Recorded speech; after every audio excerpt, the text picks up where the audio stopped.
I will explain a little bit more about that. I'm passing out the sign-in sheet, and then here's a card. Here is a card for George. I don't know I'm not sure I'm familiar with what happened to him. George Watson, you all know him. He's been a member of the club for a million years. He's a 34 guy. He was having some issues of tiredness, and then he had some pains in his chest, and he went to the doc, and next thing you knew, he was in the operating room getting a bypass. So he's been operated on. He's back at home recovering, and so please sign the card and give him your best wishes. And I'll start it, but you're in there, and I'll just get that and send them around both. Make sure you sign in. For those of you who are in the club, I know there's several in here that haven't joined the club yet, but for those who have not joined the club and your name's not on the list, just sign it down at the bottom so we know you were here. When somebody give me a call. Stay on for 6 months. Basically what Bob is doing right now, oh, by the way, this is the March Air Force Base Aero Club safety meeting for the month of June, and I'm Roger Mann, and I'm the safety officer, and Bob's the Aero Club manager. We got Jerry Rollis, and we got John Law down here, flight instructors. We got Randy Ball, who's the T-34 instructor.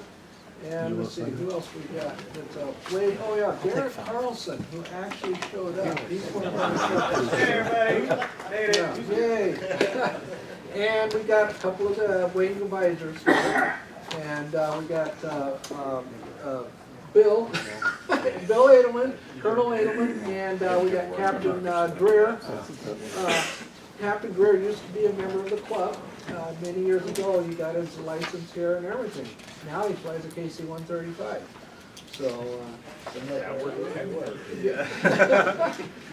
and Lieutenant Colonel Edelman, him and I used to fly together on the C-141. The best airplane in the world, right? They never have those no more, do they? No, they don't. No. Okay, and of course we're going to have some guests tonight, and we'll talk about that in a minute. What Bob is doing is passing around some tickets for a promotion that's being done by the Air Force, believe it or not, so we didn't have to spend a dime except for the promotion where we're bringing in new people into the club where they get a flight for $49, introduction flight. And also those people, if they join the club, they get 3 months free dues. It's down in the lower right-hand corner there, it kind of explains that a little bit. But those are for people who are like brand new, never been in the club before, never been a pilot before, so basically it's a promotion that gives, you poor guys that got commercial licenses and stuff. But, and of course, none of the people who like David G and anybody like that can enter that either. So, what Bob is doing the second half of it, and we've got some prizes, and they're not too shabby.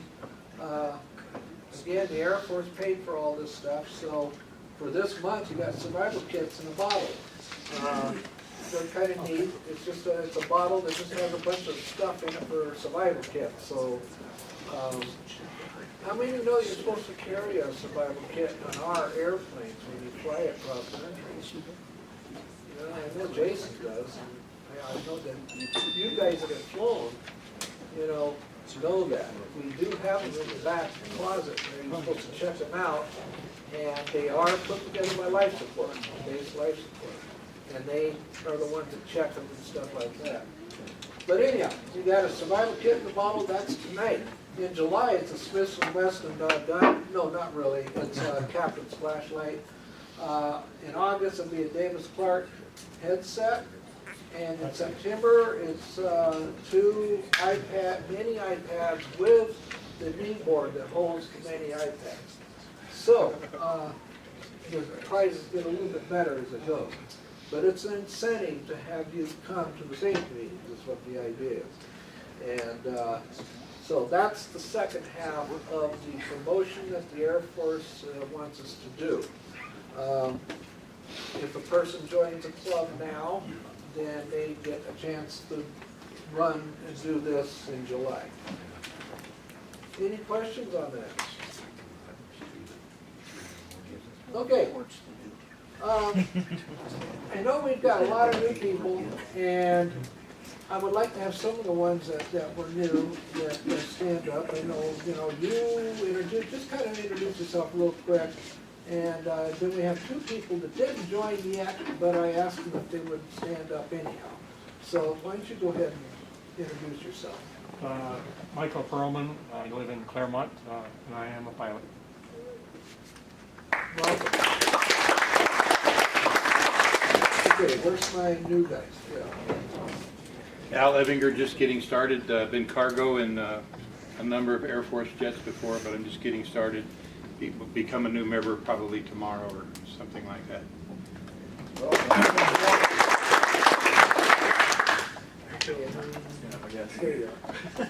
Ladies and gentlemen, Anthony Peters, Captain Titan Marine Corps. I work with 29 Palms. I'm a Hornet guy by trade, working as a JTAC up there. Have my pilot's license, of course, but this will be my first foray into civil aviation, so looking forward to it and have some fun. Thanks for having me. Appreciate it.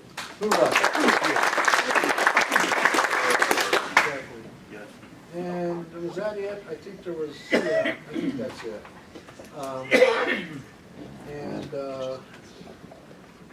Janelle.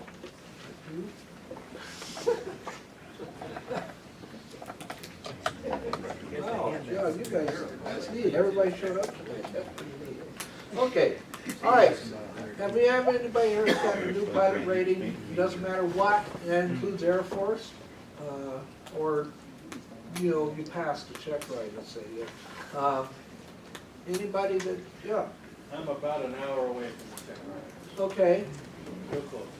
And we have another guy in here. I don't know if he came or not. Garrett, I don't think see him. Yeah, he works nights, but he's got his check ride on Monday at Riverside with Tom Ham. Yeah, Tom he's a pretty good guy, I think. Okay, anybody else? Okay, how about experiences? This is the one where you can tell your own story about something exciting happened to you. In flying, that includes Air Force pilots or Marine pilots, or anybody else. Brief, is it boring? Has it been boring? I'd like to say, like, I did my first flight with Garrett, and so I'm kind of new to flying in general, and it's just one of the most thrilling experiences I could ever imagine. So It's working. yeah, it is. Yeah. So, yeah. See, I told you that once it gets in your blood, it's going to be, very good stuff. I have introduced you before.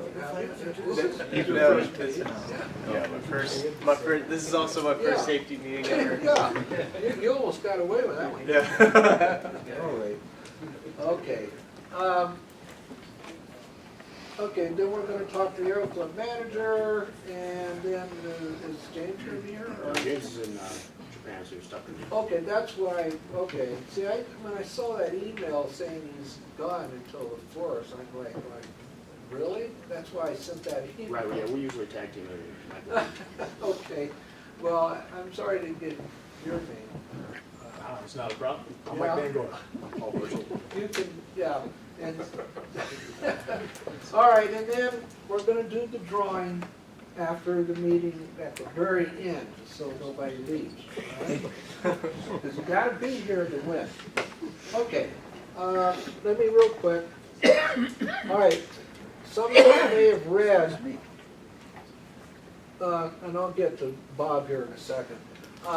Some of you may have read that Bob and I have been certified now by the FAA as FAST team members. And what that means to you, it means that these meetings can start counting towards the wings program, for those of you who know what that is. Basically, if you're a pilot, most of you should know what the wings program is. But in case you don't, there's some of the explanations as to what it is. For this meeting, to hold it for an hour, we'll get probably about a half point, I think it is, and credit towards the Wings program. The Wings program, basically, the bottom line is that you don't have to do a VFR if you complete the points that the FAA has set. And that has to be completed prior to the 24-month cutoff. Yeah, it's every, because the biennial flight review is, every 2 years. And that's Wings is every 12 months. Um, Wings is every 12 months, but it updates your BFR for 24. Okay, thank you. Yeah, yeah, Rich, if you see anything that you need to add, please do, because you're the expert in this area, so. Okay, there'll be some meetings, of course, where we won't do it, and of course I put up there, things like Christmas, and there may be some special function that's going on where we, it just won't meet the criteria for it. But for the most part, we'll try to get most of the meetings where you get a half point, at the very least. Most of you guys here, get your VFR here at the club, and you still have to meet the annual. It's not really a check ride, but the annual check with John or Jerry or Garrett once a year. That doesn't negate the Air Force's side of it. But FAA-wise, it does. So that's something that you can look into. But it's worth it, believe me. And so now you not only count for getting the safety meeting done for Aero Club, but you also get it done for FAA too. So, all right, any questions? One thing, Roger. Yeah. If you do a full-fledged BFR, that gets you all 3 academic and all 3 flight in the Wings program. Okay. So if you do a BFR, make sure you have your CFI sign off a BFR Wings activity to get all 6 credits. Oh, okay. Okay. All right, thanks. Okay. Bob, don't take very long. No. Please. Yeah, I'm just going to cover a few things. The 1A2 right now is in the shop being stripped. We're looking at the middle of July to be back online with some new plastic on the struts, the cuffs, and some wingtips on it. It's going to be kind of a plain design. I want some stripes across the top of the wing just to offset the white color we're going to have. And so we're looking at white and blue. We may have a sweep back up on the tail. Really haven't got back with them on that. But it's just going to be kind of plain to keep our costs down, but yet it'll be more recognizable with some kind of hatch marks across the top and the bottom of the wings. So that's going to be in about the middle of July. I'm looking at maybe around the 15th, if I'm lucky, maybe earlier than that. Then the next thing we'll have done is the horizontal stabilizers of the T-34s. So I'm trying to get what they call a blanket purchase authority, so we can just take the aircraft in without doing contracting. And that way we can get our in-between jobs out at Corona. It'll take 3 to 4 days. They'll pull the horizontal stabilizers, paint them one color, and rebalance, and we'll get that back, and they'll take care of the corrosion aspects of that. Followed by that, we're going to look at 234 Whiskey Papa and 555 for the wings on being paid on the T-34.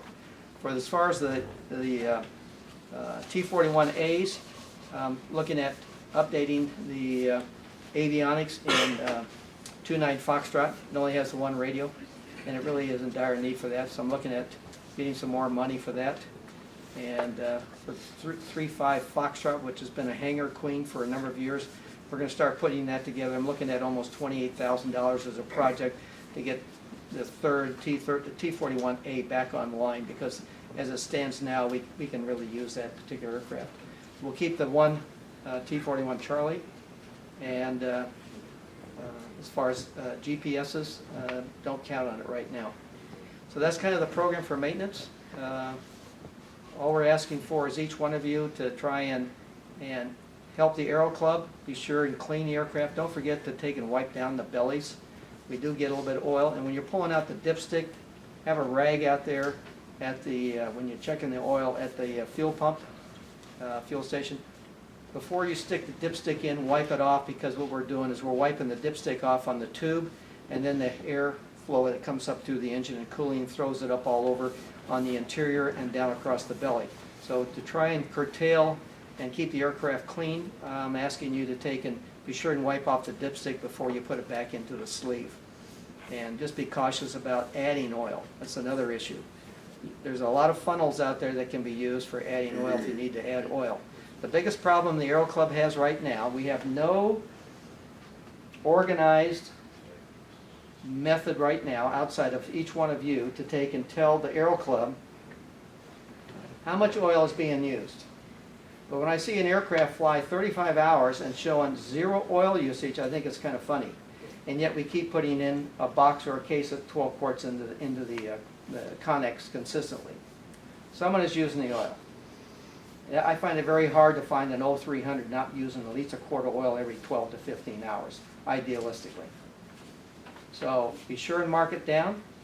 I don't care where you're going to mark it down, but make sure it's on the invoice, and help us out in figuring out where our costs are, because I'm being done every day by the colonel at MSG, who gets done by the general on what's the Aero Club doing and why are we wasting money when we can try and save money.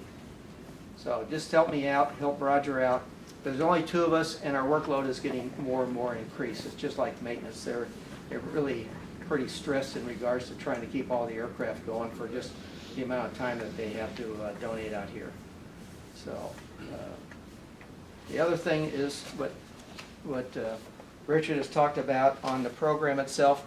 Go into flight, I beg your pardon, each one of you, you can go into FAA safety at FAA.gov, and you can pull up all of the AC requirements in regards to the WINKS program, and you'll have a little bit better knowledge in what we have in regards to the time that we can allot explaining to you how the WINKS program goes here. So I'm going to rely upon you to take and look at that website. It's very easy to take and follow through. There's a lot of good information in it, and it'll explain where you stand in regards to attaining points. And a lot of these points have to be acquired, you can correct me, Richard, if I'm wrong, within that 12-month period. So you can't start the day afterwards and do all of your requirements the day after that 12-month period, because when you get the first done, it extends it another 12 months. And that's the way I read it. Okay, that's all I got. Thank you. All right. Thanks, Bob. Okay, unless there's other questions, we'll just go right, whoops, back here. Since James is not going to be here, so let me switch this over. Hi, I'm Paul Burchell. I'm the air traffic manager while Mike gets that set up. Like I said, my boss is Mr. James Morimoto. He's on leave right now. What Mike's going to go over, he's our Standaval guy, is the new 13204, the air-based instruction. It's been about a year or so work by Mr. Morimoto with all the flying squadrons. Basically, it should be the one-stop shopping for procedures for all base-assigned aircraft, which obviously the Aero Club is. A few changes, so Mike, again, would be in our procedures guy. If there's something you don't like, don't shoot the messenger. This is an informational briefing only, okay? If there are policies like any other policies, there's a process for that. So again, that's the biggest thing is, if we don't like it, there will be changes. It's an ever-growing document, as I said. So right now, we're just telling you what it is. We have a little bit of background behind it, but don't throw eggs at Mike. It really is not, but it eliminated a lot of redundant publications that we had, and hopefully it clarifies a lot of things and standardizes it. So if you have any questions afterwards, you can come to Michael or myself. Mike. Yep. Hey, how's it going? Mike Van Gore, I'm the training manager at the Air Traffic Control Tower. Again, just going to piggyback off of everything Mr. Burchell has been talking about. There's a lot of changes going on. We went from the 13201, now we're at a 13204 for the MARBI. If you have any questions, please hold to the end, or if it's specific to this, then go ahead and raise your hand. I'll go ahead and get to it. All right. This is our agenda. It looks like a lot, but it's not so much. Based on the fact that you guys are, Aero Club members, and you don't utilize every little bit of these areas. We'll get through this pretty quickly. All right. Some of the things that I pulled out of there for you guys, based on the Aero Club, are our quiet hours and available restrictions. You're going to want to review those. There is a huge listing of what you can and cannot do. during quiet hours. And should you need to tow an aircraft to and from the hangar, or whether or not it might be the gas pump or whatnot, you might be able to get it through it, but you need to go over the regulations that are required to do so during our quiet hours. Check our NOTAMs and any other items. Check with airfield management if you have any questions for the quiet hours and the restrictions. Additionally, the RAPCON, should you should you ever be flying under the IFR traffic pattern or whatnot that you're allowed, then you may be asked to climb to 5,000 within the confines of our airspace for noise abatement in the future. Don't see that very often for you guys. However, that might be a possibility. That is per the reg. All right? Anyways, I understand that's not going to happen much. Okay, do anybody fly through the MIPAA, the JPA, Millionaire? Anybody? All right, well then we'll go ahead and skip that. I'd like to remind you all that under normal circumstances, should you be coming in a non-base assigned aircraft to do approach and pattern work, it's going to be limited to VFR approach work with the RATCON and not any type of let closed traffic pattern to runway 32. 30, of course, is just utilized for you guys, as well as a few others that we're not going to worry about today. But should you want 3-2 pattern work and you're not in a base assigned aircraft, it'll be restricted to low approaches only, and only with the IFR pattern work. I'm sorry, VFR practice approaches. Questions? Cool. All right. Anyways, I just want to review that should you have, and this is for the managers or whatnot, should you have any type of regulations or in your plane you know what the elevation is. It has changed. Of course, the flips publish the current elevation, but it's a significant change from what it was before in our books. So ensure that in the rewrites of your publications or internally, that you go over that and make sure that the elevation is about 80 to 90 feet off. Anyways, should you be coming in on runway 14 for any reasons, I want to just clarify that the PAPIs are in fact not on a 3-degree descent. So ensure that when you're looking at those PAPIs, you're looking at a 2.59 degree descent. Okay? Any questions? Yes. So about what we were talking about, when yes, you sir. gave me the ATC tour I did not. Just to clarify for everybody else, because I know what you told me, but if you're an aircraft owner and you have your airplane parked somewhere else besides here, you can be flying VFR, no flight plan, and just pop up and contact the March Tower and get cleared to land and taxi in, one to a full stop without a PPR to Millionaire, correct? To Millionaire, as long as they are in open and you are in fact utilizing their services. Okay, so you have to utilize their services. Is there anything to add to that? Yeah, just a caveat on that, and I don't Yes. think anybody here would ever do, but it's not to game the system, to get one, to taxi back, to take off, to pop up, back off, and land again. We're not that stupid. I mean, I don't think, the biggest thing is, and it's throughout the Air Force, and the reason for based on not touching wheels and the other, you're separate, you're an Air Force entity, and you are a flight training center for profit, and hence there, and Lieutenant Colonel Ahmed was the same thing, but we're not promoting flight training here at the Air Force, but in case of an accident or something, that's how it's been. So we're not going to let people who are doing flight training for profit other than Aero Club touch wheels here. That's the whole driving force. It's a whole liability issue. Just want to bring up one item. And for all of our aircraft, as a checks and balance, we're looking at runway 30 here, 1,400 feet is what you should be reading on the altimeter, so you can always see where your correction is. If that altimeter is out, even though we do checks on a yearly basis, taking right is up, and so we can make a correction to it. But that's very important. That's how we check our altimeter. Now that they've resurveyed it. Yes.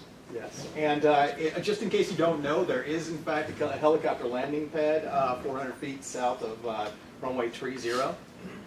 Yeah, I'm a tree guy. Anyways, just in case you don't know, it is there, and it is usable. So you can use caution for that. Anyway, let's keep going.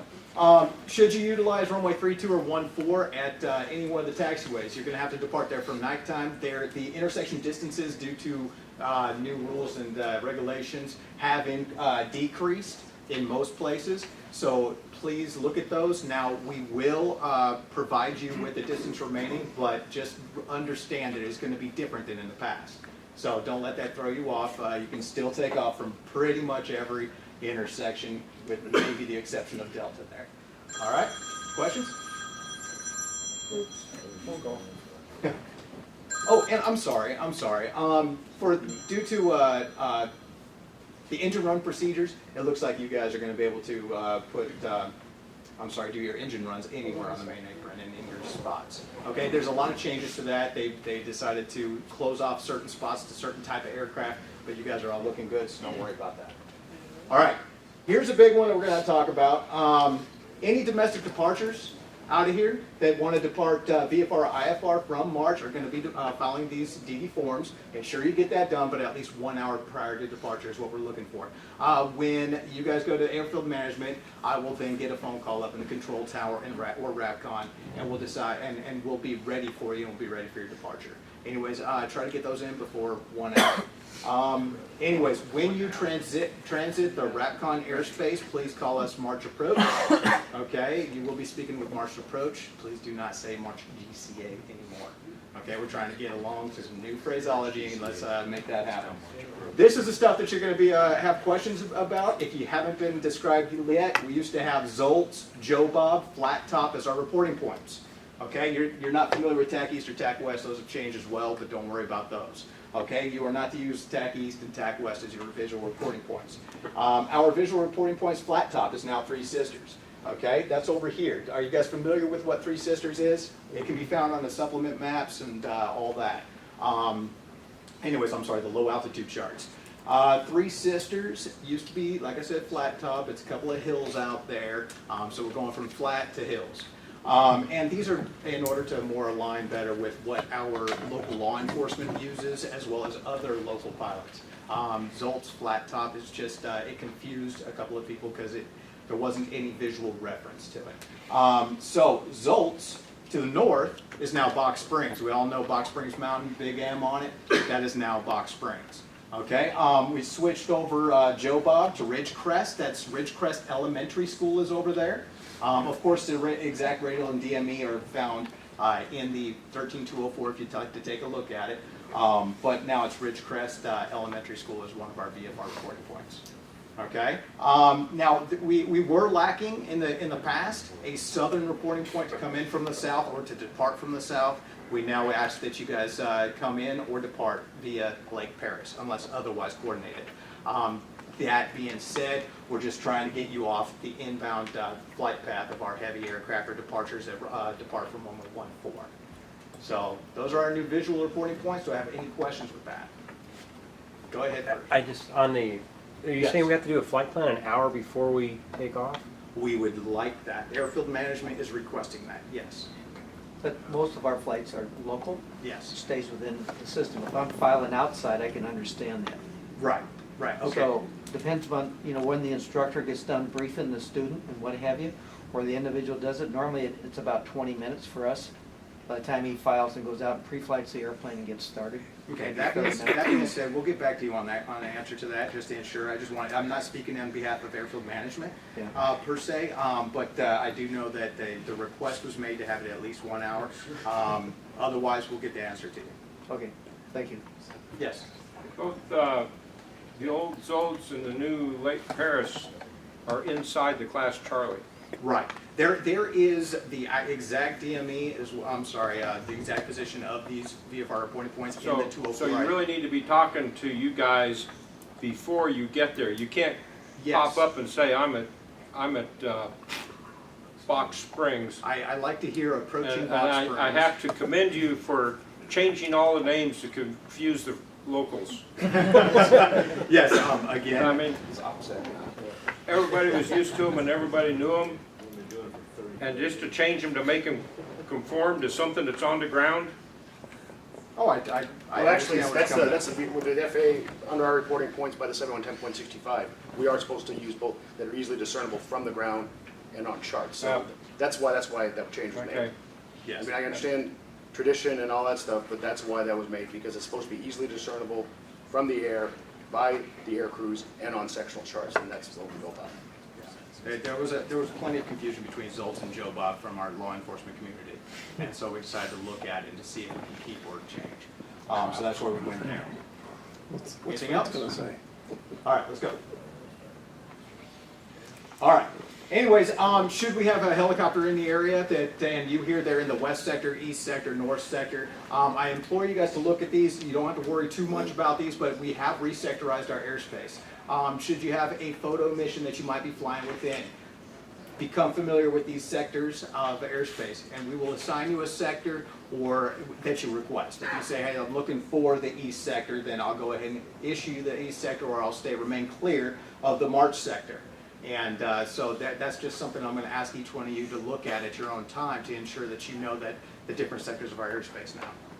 Okay, so a lot of the times we're going to have local law enforcement in these sectors, and we're going to say, hey, traffic is this in this sector. Okay, and so those are changed there as well. Terminal traffic patterns. Your VFR rectangular pattern now has to it has to be changed up to 2,500 foot MSL. Okay, the 1,900 foot is for the rotary wing, the helicopters or whatnot. So your right close traffic to 30, left close to 12 is now going to be 2,500 MSL.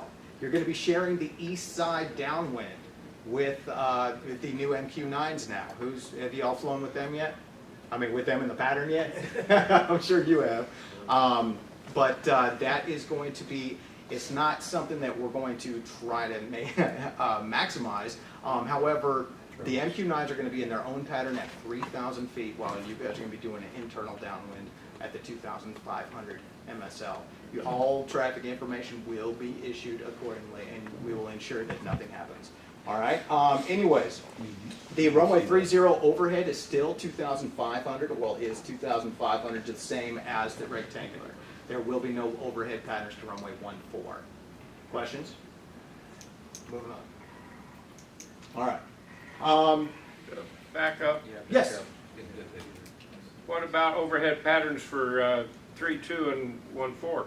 And 3.214 is going to be at the same altitude of 2,500 as directed. Need to clarify that. Right. It's going to be in the it is in the 13204. Okay. Again, this is a lot of what's going on that I'm bringing out for most Aero Club pilots here. So we're going to keep going. Anyways, went backwards. Okay, taxi routes, restrictions. Anyways, this is just informational purposes. Take a look at it. I'm not exactly sure that, actually I know it wasn't in the previous reg, and so it's in the reg now as what we had requested you to do. Aircraft parked in the Aero Club apron shall use the taxi lane north of Row Hotel. If you're not doing that, this is what we're asking to do. If you're doing that, then no change is requested. When taxiing the taxiway Alpha. And then the arriving aircraft shall use the taxi lane between Row Hotel and Row India. So just ensure that you're utilizing the right lines. Braking action reporting. Still getting good, fair, poor, and nil in the braking action reportings. When I get braking action reports, now I've never heard Aero Club give a braking action report. However, should you do so, please be advised that the phraseology has been changed to good, good, medium, and etc. There is a new requirement also indicated in the regulation that if we have crosswinds of greater than 15 knots, we're going to have OG approval in order to have any departures. So if you see some bad winds out there, I know you don't fly too much during the bad winds, but should you, we're going to have OG approval. Questions? What wind are you going to use for that? Say again? The wind that we're going to use is from the runway, operational runway in use. So if it's 3.2, I'm going to give you 3.2 winds as estimated, because we don't have a wind indicator at that site.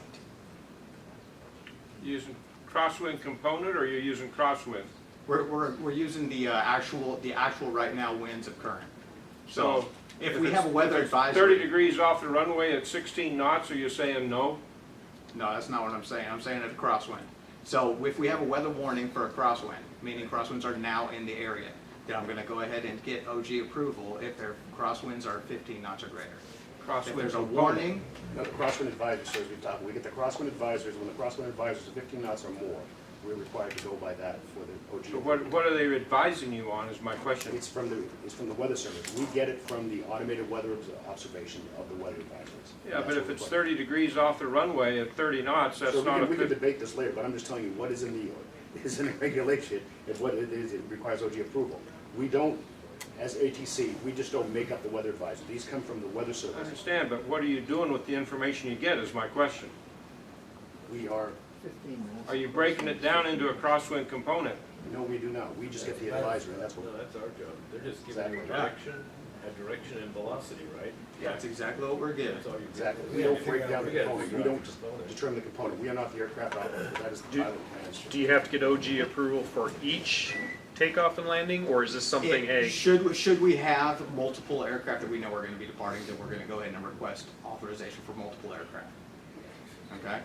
And, but it's going to be, you know, pick and choose otherwise. All right, let's go. Now, previously we were utilizing 3.2 and 3.0 as parallel runways less than 2,500 feet. Within air traffic control, that means that all wake turbulence that is created from runway 3214 will adversely affect runway 3012 operations. This is a good thing for you, but it's also something that you have to worry about when it comes to, it's not what we did previous practice. This is another big change. Sometimes, if we're on runway 14 and you're going to the east training area via our new reporting port of Ridgecrest, then what you're gonna see is that you're gonna be departing runway 12. Well, if you take a look at runway 12 right here, you know, it's on a slight, almost 20 degrees, I'm sorry, it's actually about almost 15 degrees. They changed, and the FAA has changed that because our center lines, they come together within 1 mile, we are considered not parallel runways. So now we have to go to adjacent runways that are not crossing, or they're crossing but not conjoined. So what that does is it helps us with our wake turbulence requirement. You depart in runway 12 and you're going east, and I got a departure off of runway 14. You're not going to hear anymore, hold for wake turbulence, expect 3 minutes. What you're going to hear is caution wake turbulence at heavy 135 departed, runway 12 cleared for takeoff, as long as you're turning east. If you ever, during that flight, have to cross over his airborne flight path, like this picture down here shows, I'm going to need at least 2 minutes of wake turbulence separation. That really helps you on the 12 and 14 because you will be able to get off. You may hear an air traffic controller say, hey, can you make a left turn out to cross midfield behind this guy's rotation point? And then you can get off a little bit earlier. So, but this all day, but you will hear caution, and please be cautious of the wake turbulence. It used to be there, now it's not. So, but still be cautious for that wake turbulence. Runway 30 and 32, well, that's the trickier one. If you can tell me that you're going to make a departure end turnout and not cross the departure end, not cross the airborne flight path of that heavy aircraft, then I can take it off, and you take that risk that you're not going to turn inside of that, or that you're going to turn inside of that wake turbulence flight path. So just be cognizant of the fact that we might let you depart a lot sooner after a 135 or a C-17 or any other heavy aircraft departs. Questions with that? Yes. Are you taking into account any winds, northwest or southwest? Or No, we do not. We so, issue the, irregardless of the winds and the effects it could have on the wind tip Yes. policies, you're still going to allow a takeoff? per the FAA's new guidelines based on this requirement of having them intersect within 1 mile. Okay. And so they're not considered parallel runways. Again, like I said, use caution. Now, the departure of the aircraft, when you see a 135 or C-17 take off, and I say caution wake turbulence heavy C-17 departing, you can choose not to depart at that time. Just let us know, please. We're just giving you the minimum requirements. Anything else? All right. Visual procedures. Who are my T-34 guys? Few of them, quite a few actually.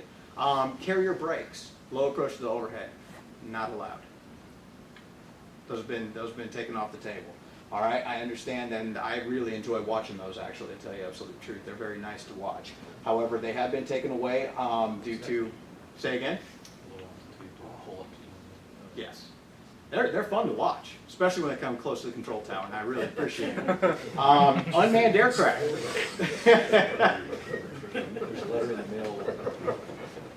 He likes them. Unmanned aircraft operations, again, civil aircraft and RPAs in the same close traffic patterns are prohibited.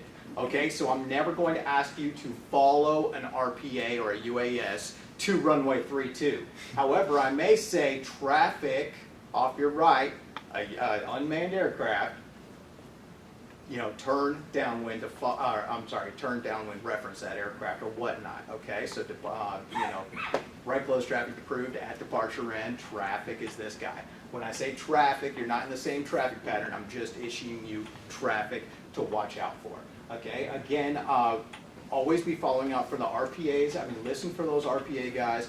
Listen that their downwind's gotten extended. They have a short downwind pattern.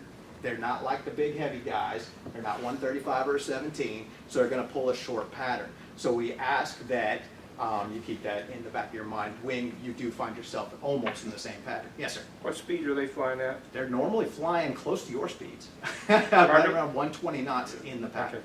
That's not close. Well, I mean, it's close when you see the 350 knots. Yes. So you've eliminated the formation brakes. But if I come in trail, I never took away. I did not take away formation brakes. Just carrier brakes, the low approach turns. Oh, that's not a carrier brake. Carrier brake's actually at altitude. We call it a tactical brake in the Air Force. Yes. Performance-wise, the Reaper is about as fast. Well, I appreciate that. I'm gonna have to talk about that. About as fast as the Cessna Caravan. Yeah. When do they start descending? Do they have a restriction that keeps them? Sorry. If we're both on the eastern side, we're going to 3-0. They're going to 3-2. They are not going to descend until base turn. So their base turn is going to be further than your normal base turn. However, I'm just asking you due to I mean we're all human. You get an extension of downwind or whatnot, and you know that RPA is there. Please be watching out. Okay, just for your own safety. Always, when you're mixing traffic with an UAS, you want to ensure your own safety. But they have really good eyesight, so it's kind of weird, but they do. So they'll be able to see you pretty well too. Okay. There you go. Yeah, they're going to be at 3,000 in the east side. They will sometimes be on the west side, but only at the direction of air traffic. Otherwise, another thing that you're going to hear is that they do have. This is where you want to be familiar with their traffic pattern as well. When they go to high key, they're going to have a simulated flame out as well. All right, so they're practicing a high key maneuver. It's going to be 4,000, and their low key is at 2,800. But that's a continuous descent. So on that, they're going to be a continuous descent. It's not just going to be the base turn. So that being said, they're going to be in flare quite a bit of the way. That means, so they're not going to be able to see too much ahead and below them, unless their systems are a lot better, than I think they are. Anyways, questions about that? Just watch those guys in that pattern. How come the tower has problems with us calling high key? You will call it high key because it is an FAA standard that an LOA has to exist in order to have anything in a simulated flameout pattern. And high key is a simulated flameout reporting point. Well, that's what we're practicing. I understand that, but we don't have an LOA intact with you guys. Now, the flameout was actually... Why don't we get some paper taken care of? And as I said, sir, we're not discussing, if we want to discuss policies, this is information only. But again, he is correct by the 7210.3, 7110.65. All simulated flameout operations require an LOA. We don't have it. I understand. So why don't we get an LOA taken care of? And if you'd like to entertain that, that's fine. But he's just giving you the information. He's telling you why we don't have it. I mean, if we can write this regulation, we can write an LOA. that's not for us to discuss at this time, Rich. Now, are they operating on the same frequency, or they? They will be on the same frequency, yes. We're not hearing they're on uniform, or they're on? No, they're actually on the VHF frequency, so you will hear them. Okay. As a matter of fact, again, there is going to be a chase aircraft with them to bring them into and out of the pattern. So when we do say that there's an MQ-9 departing or arriving, you hear one coming in, they should have a chase aircraft. So you should hear that there's a flight of 2 out there as a traffic call. So be on the lookout for 2 of them, but they will not be 2 all the time. Okay. Their static call is Grizzly. Grizzly, yes. Yeah, a lot of times it's 4-1 and 5-1, but it could be anything. We're going to get a lot more UASs in the near future. So the training load is going up. What type of model is the chase aircraft? It changes actually. It's contracted out to somebody. It's a 206, a 210, and a Cirrus. And that's all I've seen so far. Cool. Anyways, landing gear malfunctions. We now have appropriate stuff to put in there for your emergencies. Okay. Should you have a landing gear malfunction, those of you who do fly retractable landing gear aircraft, we may utilize a restricted low. We're going to ask for 1,700 foot. Okay, over 1, 2, or 3, 0 to visually check you guys. Okay. I'm not going to read the rest that was in that paragraph, but it says go to Edwards Air Force Base. But I don't think we're going to be dealing with that with you guys. So any lost communication procedures, it's no longer just simply, squawk 7600, try to, circle over at one of our VFR reporting points and look for a light gun signal. We do have actual stuff now. Okay, so you're going to enter the March class Charlie via these reporting points. Those are our 3 main reporting points. Then enter the rectangular pattern via midfield. Okay, we should be looking at our windows and at our radar screens to ensure that we pick you up. The RACCON is also consistently looking for anybody who is squawking 7600 or is just in the local area that should not be. And that will just immediately ping, and we should pick you up. Look for that light gun signal on the midfield.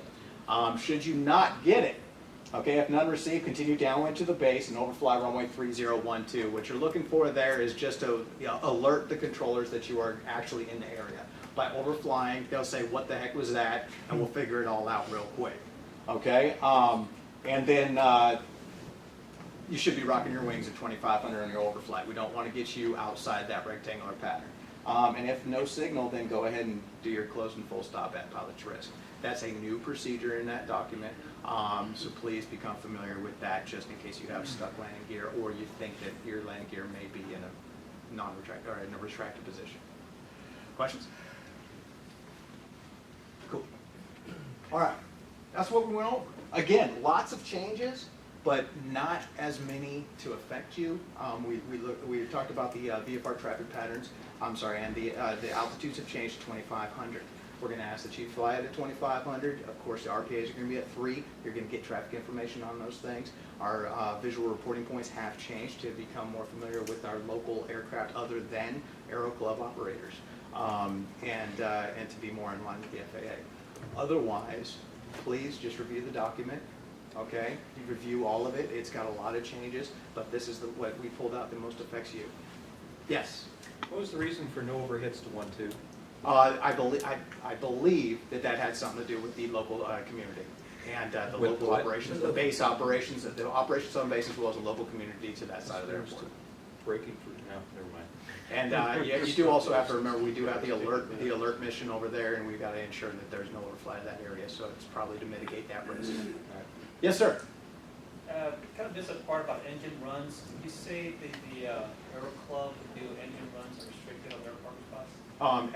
At most of their parking spots, yes. I said go ahead and review those spots, the spot diagram, but there's overall no change to that area. Okay. Just for my information, where the T-41s park, can they do engine runs there? I don't believe so. That's too close. But that again, review the 13204 on that one. It has specifics. Yes, sir. Do you guys have any pictures or any better graphics of what 3 sisters, box springs, and Ridgecrest look like? Yes, we do. I'll get that out to you. Yeah. More so for the people who are already checked out and flying without an instructor that may not have seen it as an instructor. That's a great point. Yes, we'll get that out. Not a problem. And I'll ensure that you all have it as well. Anything else? Sir? Where are we able to get this information at? I will actually send it over to Bob, and he can send it out to you. If you want the PowerPoint you're talking about? Yeah. Okay, well, we'll ensure that you have access to it. Well, actually, a Yes, sir. PDF of the new regulation would be great. Well, Bob should have We already got that. Yeah. Good to send you a page. It's also available online. Yep. When does this all go into effect? It's a matter of fact, we're pushing the effect as soon as possible. Basically, right now, we should start flying.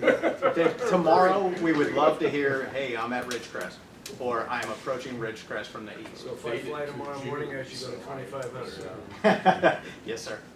There's a book by the flight training program computer with everything that's in color, been printed up. And then there's a little flyer that's adjacent to it that just excerpts out of that book pertaining to us. So it is there for everybody to read, and it says must read on there. We reported Ridgecrest this afternoon and didn't confuse anybody. Nice! Well done, sir. I appreciate that. But you missed So we were at Three Sisters.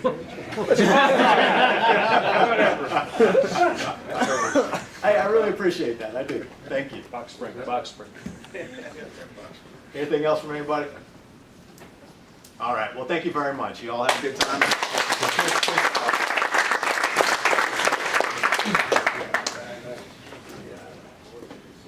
Okay, thanks. All right.